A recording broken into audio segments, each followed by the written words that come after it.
મેંદરડા પટેલ સમાજ ખાતે વિરાટ હિન્દુ સંમેલન યોજાયું હતું। વિશ્વ હિન્દુ પરિષદ બજરંગ દળના લોકો આમાં જોડાયા હતા, જેમાં 35 જેટલા ગામોના લોકો બહોળી સંખ્યામાં જોડાયા હતા। દીપ પ્રાગટ્ય કરી હિન્દુ સંમેલનની શરૂઆત કરવામાં આવી હતી। રાજકીય તેમજ બિનરાજકીય અને વિવિધ સંસ્થાના લોકો જેમાં જોડાયા હતા।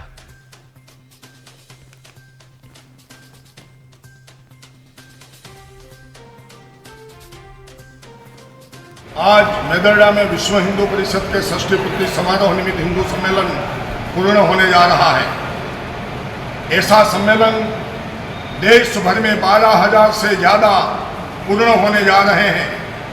देश भर में ऐसे सम्मेलनों के आधार पर विश्व हिंदू परिषद आने वाले समय में भारत को संवैधानिक हिंदू राष्ट्र बनाने के लिए बहुत बड़ा जन जागरण करके भारत में हिंदुओं का राज्य स्थापित करने का प्रयत्न कर रही है।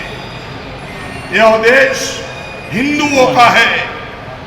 इस देश का आने वाले समय में हिंदू समाज मालिक बना रहे, इस दिशा में विश्व हिंदू परिषद का प्रयत्न है और आगे जाकर भगवान हिंदुओं को सफलता देगा, ऐसा पूर्ण विश्वास भी है।